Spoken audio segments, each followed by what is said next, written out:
¿cómo están? Mi nombre es Arminda Labastida Núñez. Bienvenidos sean a su programa Arte y Derecho. Gracias por acompañarnos.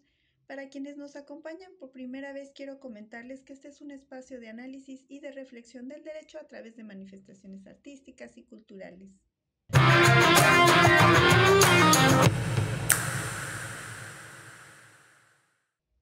El día de hoy tengo el honor de conversar con una invitada cuya trayectoria ha marcado discusiones fundamentales sobre género, justicia y derechos humanos en México.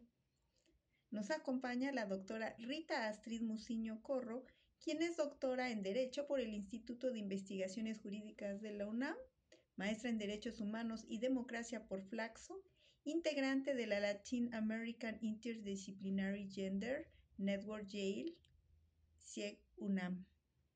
Es cofundadora del Círculo Feminista de Análisis Jurídico y articulista en Nexos y Animal Político.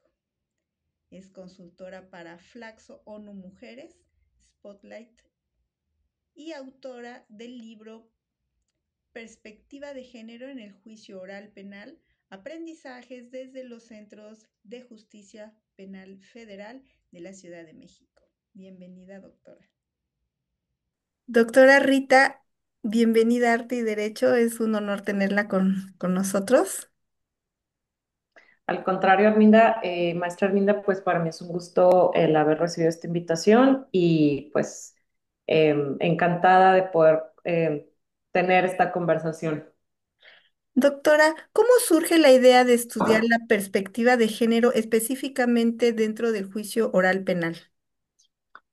Pues bien, algo que me gustaría mencionar es que justo este libro, el libro del análisis de la perspectiva de género en estas audiencias, como todo proceso creativo, justo con la doctora Edith Cuautle, que es con quien estuvimos, ¿no? Tener estas conversaciones acerca de cómo ir acotando eh, esta información. Justo en esta parte del proceso creativo nos preguntaba o me comentaba la doctora, bueno, la Escuela Nacional de Formación Judicial tiene el interés de ver qué está pasando en la práctica, qué está ocurriendo con la perspectiva de género. Como usted sabe, en México ya llevamos alrededor de unos aproximadamente más de 10 años en procesos de constante capacitación dirigida particularmente a lo que es los ámbitos de procuración y administración de justicia, ¿no? Entonces, desde la Escuela Nacional de Formación Judicial, que es con quien me invitó a realizar este trabajo y con quien estuve varias conversaciones para justo irlo delimitando, eh, la, la inquietud era esa, ¿no? Es conocer qué está pasando con esta aplicación. En ese contexto también me gustaría señalar que justo es en el ámbito penal, a diferencia de otros ámbitos o otros campos, ¿no? De lo jurídico, en el ámbito penal es donde hemos visto una mayor capacitación, ¿no? Es decir, es donde vemos que a diferencia, ¿no? De otros ámbitos, por ejemplo, como el laboral, ¿no? Que apenas vemos una reforma en 2019 donde se fortalece, ¿no? Toda esta parte de la incorporación de la perspectiva de género.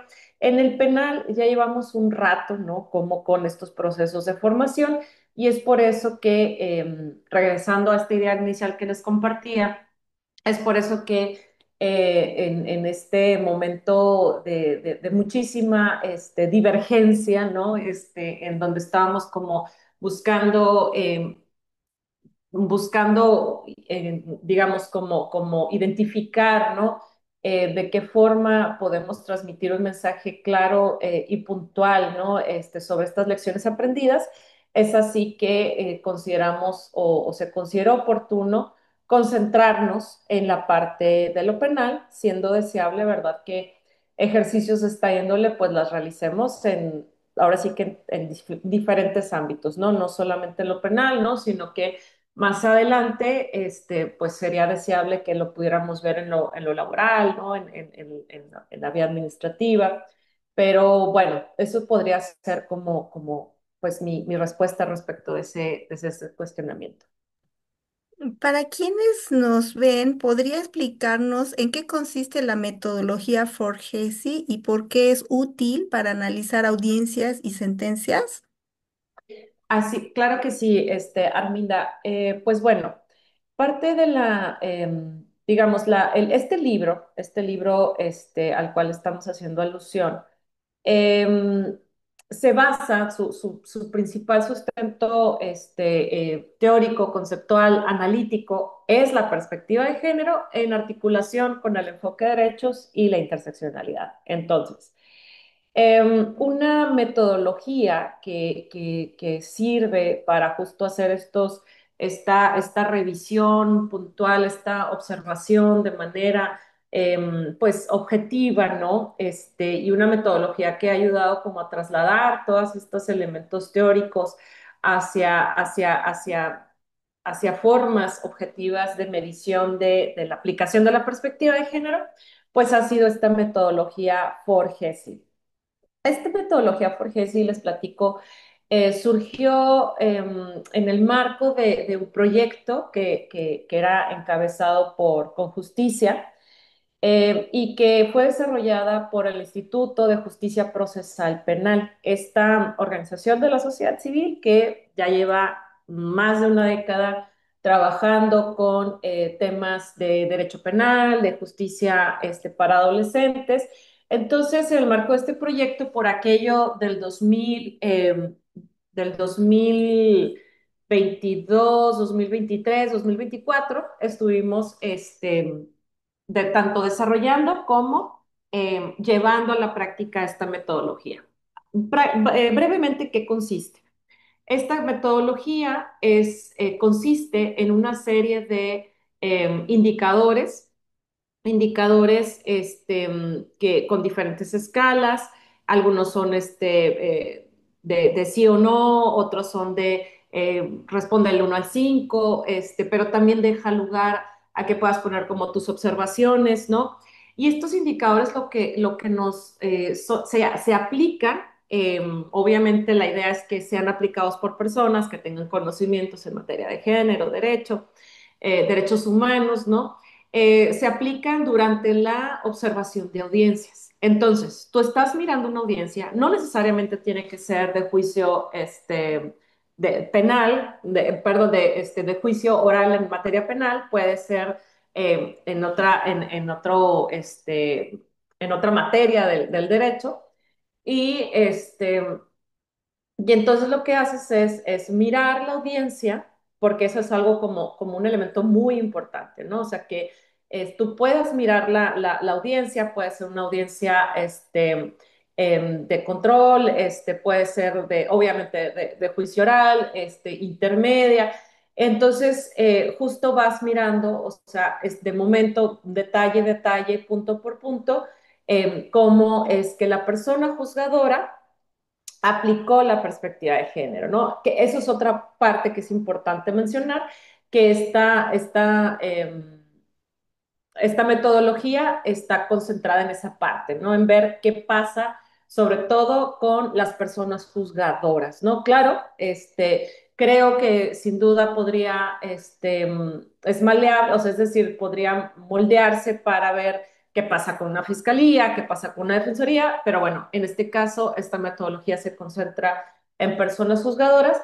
Asimismo, señalar que el Instituto de Justicia Procesal Penal desarrolló indicadores por tipo de audiencia, que eso también es muy importante, que no solamente es para, tenemos una para una audiencia de control, es decir, atendiendo a las diferentes, es decir, la perspectiva de género se tiene que aplicar en todo el momento de la audiencia. O sea, no hay como de, aquí, en este momento no. Tiene que ser todo el momento. La inmediación se tiene que hacer con perspectiva de género.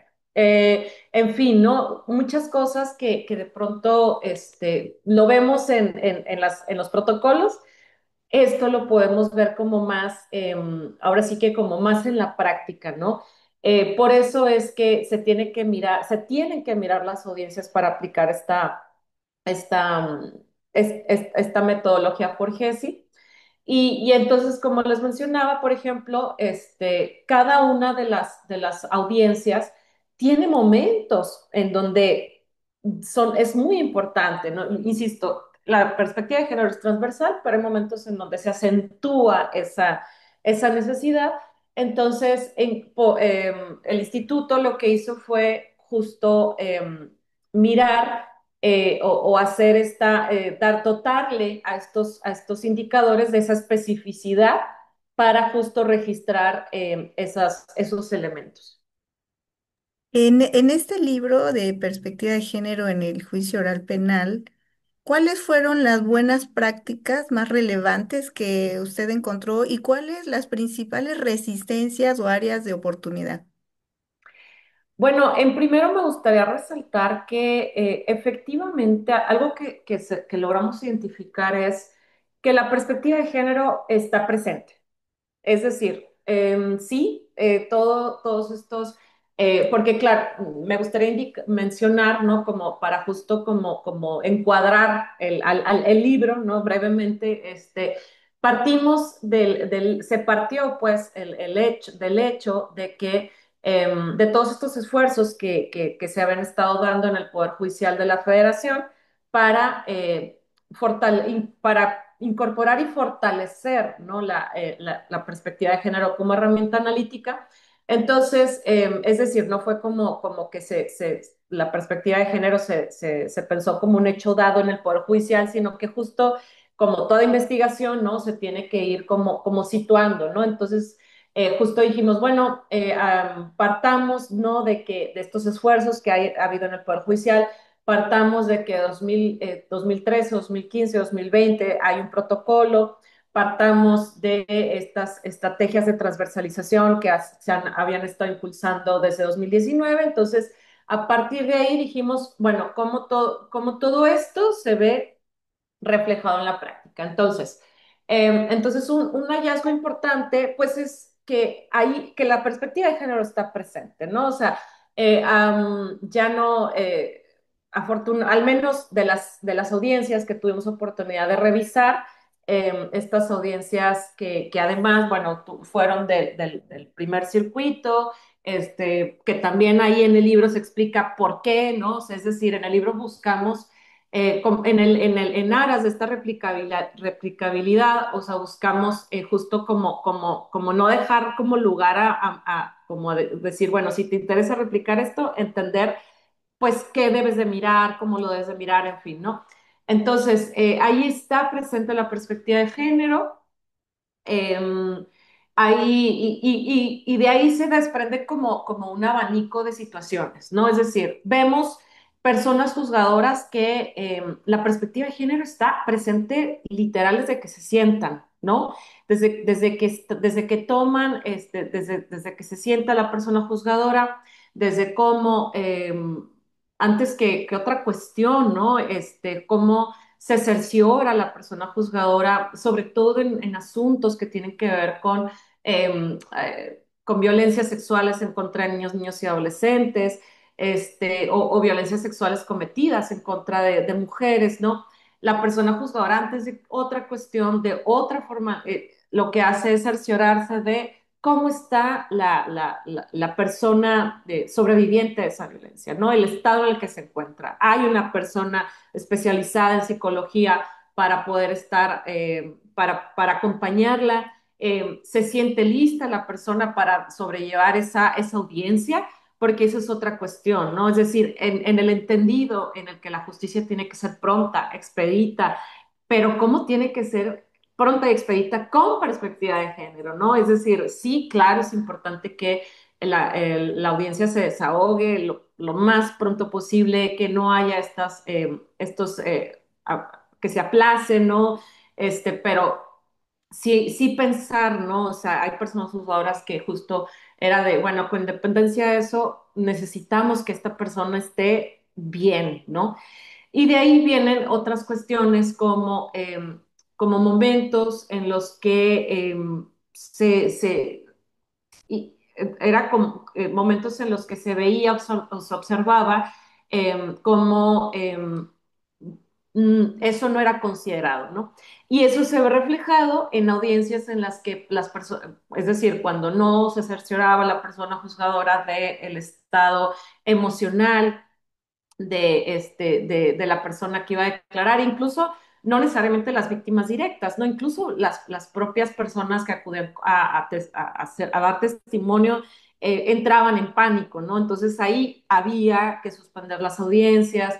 Entonces, dentro de los hallazgos es ese, ¿no? O sea, que la perspectiva de género ahí está presente, pero en la aplicación tenemos un abanico de situaciones que tienen lugar que van desde usos, vamos a decirlo, como muy transversales, un uso intenso, ¿no? Como dice Sandra Serrano, hasta usos pues insuficientes, ¿no? Que es algo que hay que mejorar.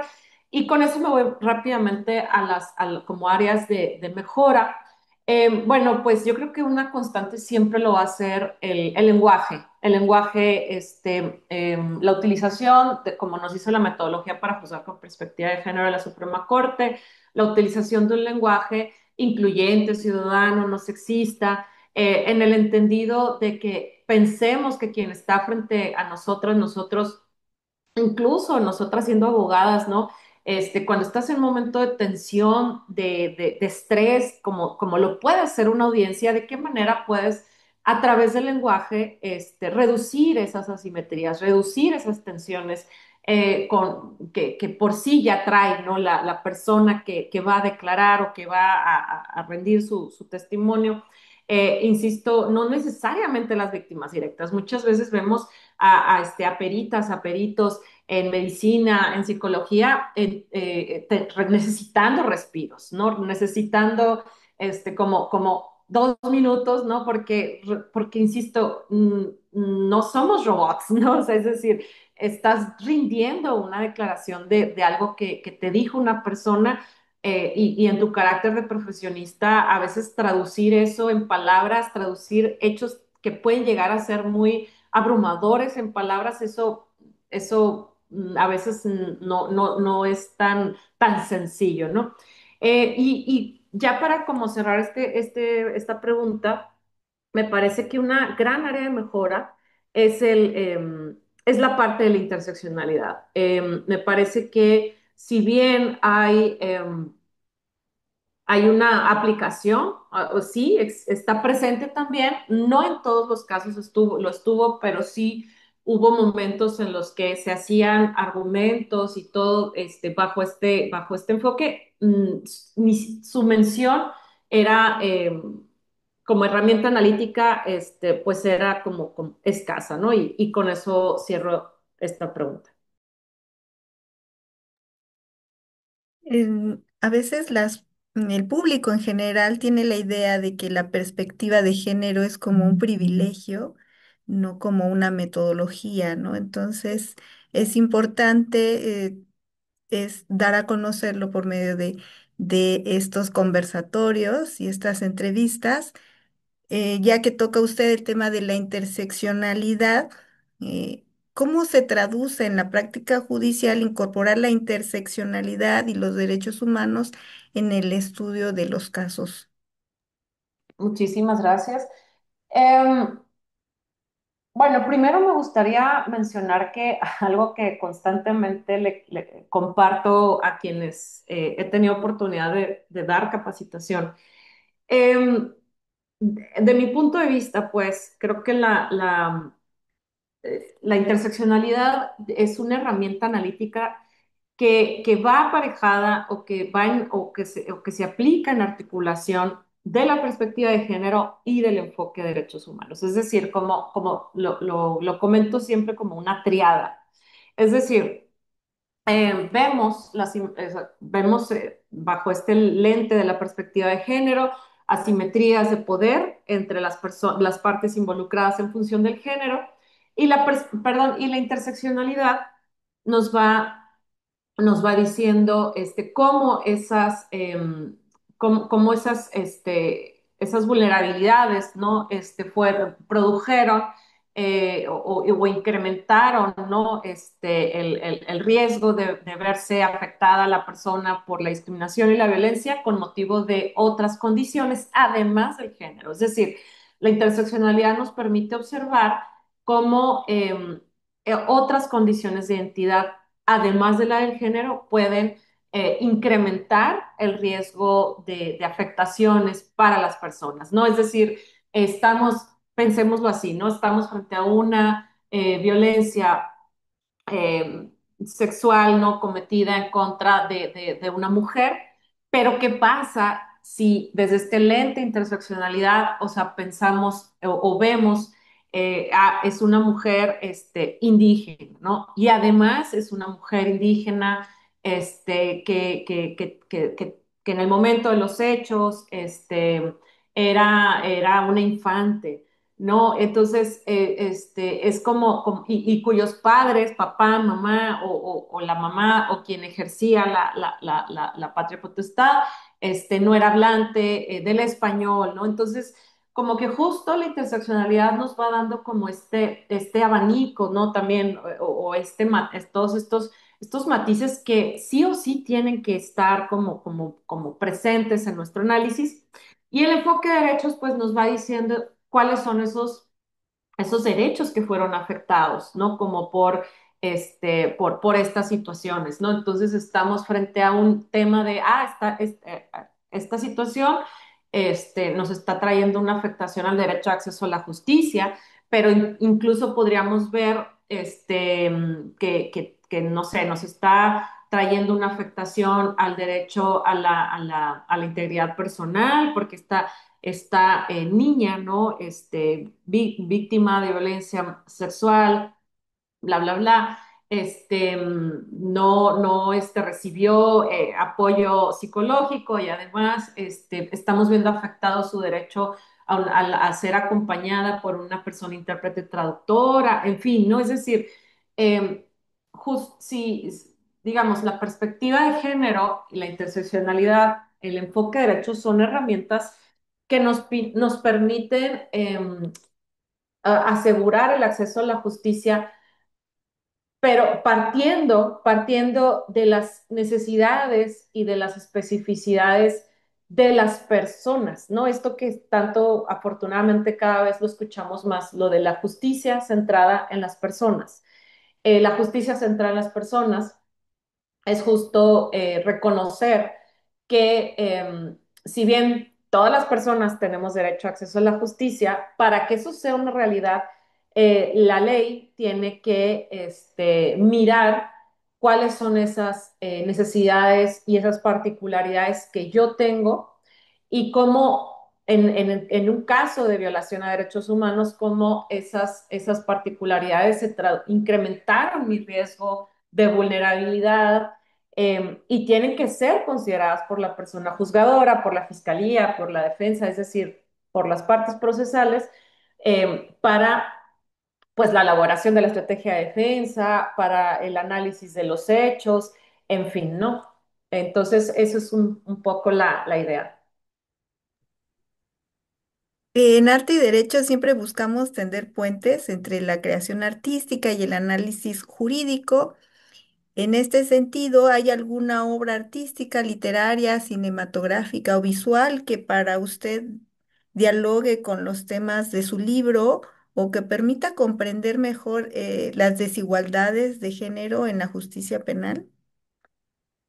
Pues bien, ahora sí que parece, como dicen, ni mandado a hacer. El viernes pasado, justo en la segunda semana de derechos que se realizó aquí en la Estación Noreste de Investigación y Docencia del Instituto de Investigaciones Jurídicas de la UNAM, tuvimos una actividad que me pareció fenomenal porque permitió aplicar todos estos conceptos de la perspectiva de género y todo, pero el análisis de una película. Esa película, y la comentamos, ¿no? Con alumnado de aquí de la Universidad Autónoma, de Baja California, de la Ibero. Y esa película es la de Cumbre Escarlata, dirigida por Guillermo del Toro, que es una película por aquello 2015, durante la exposición. de la película primero partimos de un poquito del género, o sea, de la película, ¿no? Es decir, como, bueno, es gótica, ¿verdad? A Guillermo del Toro le encanta, ¿no? Como justo estos escenarios y demás. Y después de eso, entonces ya empezamos a hablar acerca de la perspectiva de género aquí. No quisiera, como decimos, spoilerearles la película, porque bueno, si les interesa estaría bueno como que la pudieran ver. Pero justo en esta película, para poderla explicar, le decía al alumnado, sí que pensémosla, ¿no? Cómo veríamos lo que pasa, ¿no? En la película, cómo lo veríamos en un tabloide, ¿no? O sea, o como en un caso, o sea, pensemos, mujer, víctima de intento de feminicidio, se encontraba privada de la libertad en manos de su esposo y cuñada, ¿no? O sea, por decirlo de alguna manera. Y entonces aquí lo menciono de esta manera porque les decía, pensemos que este caso nos llega a nosotros, ¿no? O a nosotras, siendo personas juzgadas. Y aquí estamos diciendo, pero bueno, en la película podríamos decir, pero pues ella, ¿de qué se queja? Si ella fue la que se fue a meter a la casa de él, ¿no? O sea, sabiendo que había algo como turbio, el papá le había advertido, y aún así se fue a meter a casa de él y empezaban a pasar cosas muy raras en la casa, la cuñada empezó a cambiar, ¿no? De ser como medio amable antes ahora sí que del matrimonio, ¿no? Una vez que pisó la casa bueno, la mansión en la que vivían el esposo y la cuñada, se tornó hostil, él también cambió de actitud, o sea, entonces esta película nos permite ver todo, qué pasa, cómo ocurre la violencia de género, ¿no?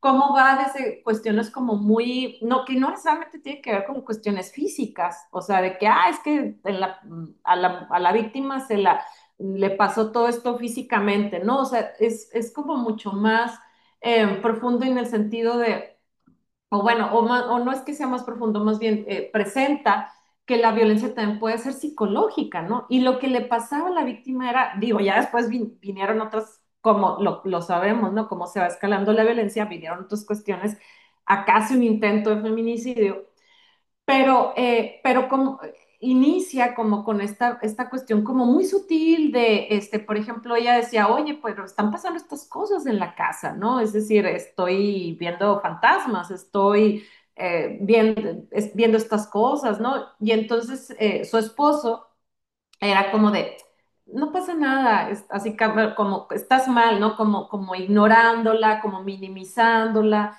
como deslegitimando su decir.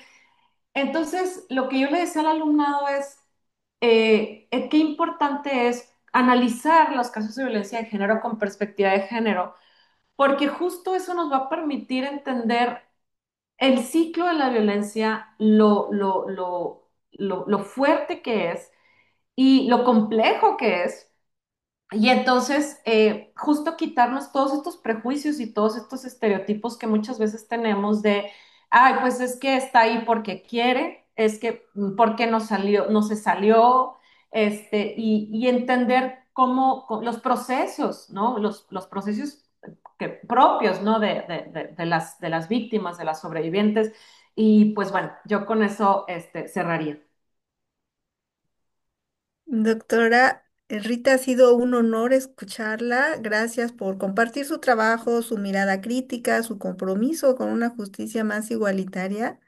Muchas gracias por habernos acompañado y comentarnos todos estos detalles de su investigación. Muchísimas gracias, maestra Arminda, y pues será un gusto escuchar cualquier comentario, reacción, por ahí, que me la hagan llegar y pues seguir como con la conversación. Muchísimas gracias. Muchísimas gracias y a todos los que nos acompañan el día de hoy. Los invitamos a leer este magnífico libro, esta investigación seria y seguir reflexionando sobre el papel de la perspectiva de género en el sistema penal. Muchas gracias por acompañarnos. Nos encontramos en la próxima emisión. Hasta pronto.